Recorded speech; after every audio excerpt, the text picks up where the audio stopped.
Oke, selamat malam. Perkenalkan nama saya Widatul Husnia, dari Magister Akuntansi Universitas Negeri Jakarta, dari konsentrasi auditing.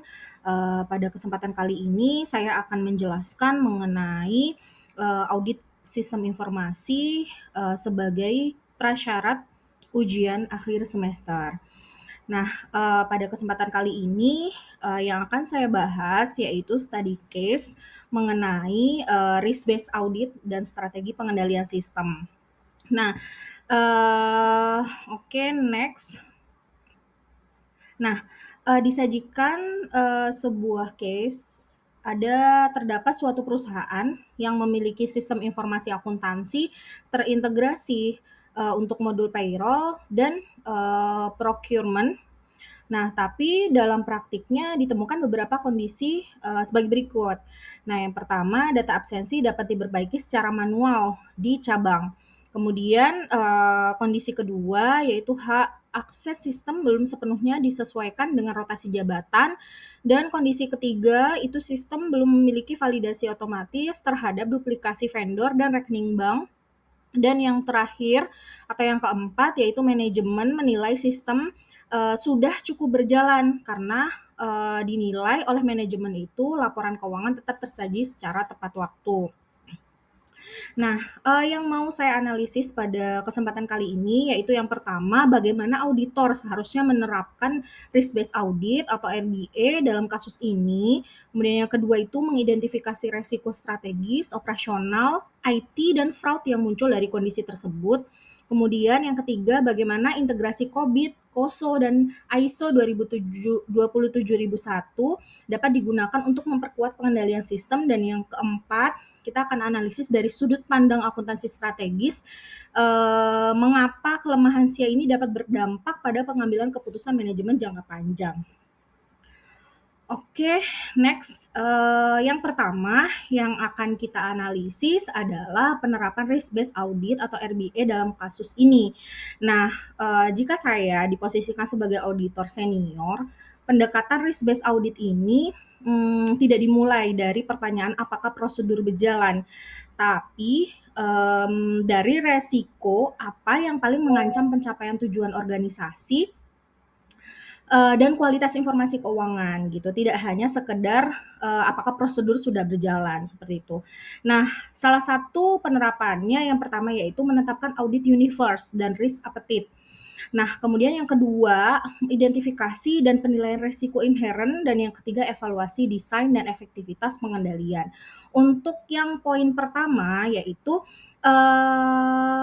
auditor saya sebagai auditor terlebih dahulu akan memetakan audit universe pada modul payroll dan procurement sebagai high risk areas. Nah, mengapa? Karena satu, berhubungan langsung dengan pengeluaran kas. Kemudian yang kedua itu melibatkan data sensitif pasti, gaji, vendor, rekening bank, seperti itu. Nah, kemudian yang ketiga rawan konflik kepentingan dan fraud. Nah, kemudian, pada poin kedua mengenai identifikasi dan penilaian resiko inherent, saya sebagai auditor akan mengoreksi absensi manual ini kenapa? Apakah ada override control? Kemudian yang kedua, hak akses tidak relevan. Mengapa ini terjadi? Atau disebut segregation of duties, breakdown, seperti itu. Kemudian yang ketiga, tidak ada validasi duplikasi vendor, ini menimbulkan ghost vendor risk gitu. Nah, resiko ini diklasifikasikan sebagai resiko berdampak tinggi dengan kemungkinan sedang sampai tinggi gitu. Sehingga saya sebagai auditor akan memprioritaskan di titik ini, seperti itu. Kemudian poin ketiga mengenai evaluasi desain dan efektivitas pengendalian. Otomatis saya akan menilai yang pertama itu apakah kontrol preventif ataukah hanya detektif gitu. Yang kedua saya akan menilai apakah kontrol otomatis atau bergantung kepada manusia gitu. Jadi tidak ada bedanya antara adanya IT atau tidak. Nah, kemudian yang ketiga, apakah kontrol selaras dengan perubahan organisasi mengenai rotasi jabatan. Nah, pada akhirnya sistem mungkin menghasilkan laporan tepat waktu, tapi tidak menjamin reliabilitas dan integritas informasi, sehingga residual risk itu masih tetap tinggi. Nah, seperti itu. Kemudian kita analisis mengenai identifikasi risiko yang muncul. Nah, saya membagi menjadi 4. Yang pertama itu resiko strategis, resiko operasional, resiko IT dan sistem, dan yang terakhir itu resiko fraud. Untuk di resiko strategis ini, eh saya menilai nih, mengidentifikasi adanya distorsi informasi biaya tenaga kerja dan procurement. Nah, menyebabkan keputusan ekspansi dan efisiensi itu menjadi bias gitu. Kemudian ketergantungan manajemen pada laporan yang on time but misleading, menetapkan false sense of assurance gitu. Kemudian resiko reputasi ya, di dalam resiko strategis ini, resiko reputasi dan kepercayaan pemangku kepentingan jika terjadi fraud besar. Kemudian yang kedua mengenai resiko operasional. Yang pertama yang termasuk dalam resiko operasional yaitu payroll. Payroll ini tidak akurat akibat absensi manual, kemudian overpayment atau underpayment gitu. Kemudian yang kedua itu juga ada proses procurement tidak efisien karena vendor duplikat. Ini menyebabkan inefisiensi dan biaya bocor. Kemudian yang masuk dalam resiko operasional ini juga ada ketergantungan pada koreksi manual. Nah, sehingga adanya human error dan delay tersembunyi sebenarnya meskipun dinilai oleh manajemen itu laporan tepat waktu, seperti itu. Kemudian kita berlanjut ke resiko IT dan sistem. Resiko IT dan sistem ini yang masuk dalam klasifikasi resiko ini yang pertama itu access control risk. Nah, akibat user role itu tidak diperbarui pasca rotasi. Kemudian tidak adanya master data governance pada vendor dan rekening bank. Nah, ini fatal sih.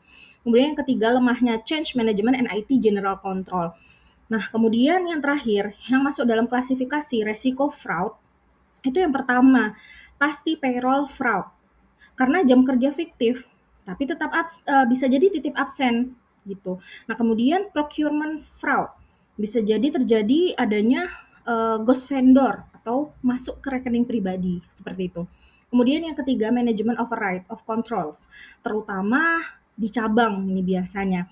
Nah, saya jika memposisikan sebagai auditor senior, indikator ini sebenarnya dari identifikasi resiko ini itu sebenarnya udah cukup untuk menyimpulkan fraud risk assessment gitu. Dengan kata lain, fraud risk assessment perusahaan itu perlu ditingkatkan. Seperti itu. Oke, lanjut mengenai analisis integrasi COBIT, COSO, dan ISO 27001 untuk memperkuat pengendalian. Oke, pada dasarnya COBIT, COSO, dan ISO ini tidak digunakan salah satu ya, akan lebih baik diintegrasikan. Nah, bagaimana kita mengintegrasikannya? Kita menggunakan framework dalam COSO itu menetapkan what risk matter. Nah, kemudian untuk COBIT itu mengatur how it should control. Nah, kemudian dalam ISO 27001 ini itu untuk memastikan data is protected and reliable gitu. Oke, contoh COSO ya. Itu sebenarnya framework why and governance layer gitu ya. Mengapa, kapan gitu ya. Kemudian COSO ini digunakan untuk menilai lingkungan pengendalian pada dasarnya gitu. Baik itu mengidentifikasi resiko pada level entitas dan memastikan kontrol activities gitu. Nah, kemudian untuk COBIT sendiri itu menjembatani resiko bisnis dan kontrol IT. Sedangkan ISO 27001 itu mencakup information and security data and data integrity gitu. ISO 27001 ini memperkuat akses kontrol policy, data integrity and confidentially audit trail and logging seperti itu biasanya. Oke, lanjut. Kemudian dampak terhadap pengendalian keputusan manajemen jangka panjang itu seperti apa? Pasti yang pertama, distorsi cost structure. Nah, kenapa? Payroll dan procurement adalah komponen utama cost driver. Jika datanya tidak andal gitu ya, maka analisis efisiensi tenaga kerja itu menjadi bias. Kemudian yang kedua itu keputusan outsourcing, automatization, dan ekspansi itu akan menjadi keliru gitu. Nah, kemudian yang kedua kegagalan strategic control. Nah, SIA-nya ini lemah Sehingga membuat manajemen apa dampaknya? Yang pertama itu tidak mampu membedakan inefficiency structure versus kebocoran biaya gitu. Nah, kemudian yang kedua mengambil keputusan berbasis angka historis saja gitu yang sebenarnya tidak mencerminkan realita. Kemudian yang ketiga, erosi governance dan sustainability. Fraud kecil yang ditoleransi akan berkembang menjadi systematic risk gitu ya, menghambat kesiapan perusahaan untuk ekspansi dalam jangka panjang seperti itu. Oke, kesimpulan strategis dari semuanya. Sistem yang cukup berjalan yang dinilai oleh manajemen tadi secara operasional dapat menjadi strategic liability jika tidak menjamin integritas informasi. Saya sebagai auditor, senior atau advisor, posisi kita bukan hanya sekedar menemukan kesalahan, tapi menunjukkan bagaimana kelemahan SIA hari ini adalah resiko strategi bisnis pada esok hari. Seperti itu. Terima kasih, mungkin cukup sekian dari pemaparan dari saya mengenai studi kasus pada perusahaan yang uh, terdapat case mengenai payroll dan procurement tadi. Terima kasih dan terima kasih atas waktunya. Saya akhiri. Wassalamualaikum warahmatullahi wabarakatuh.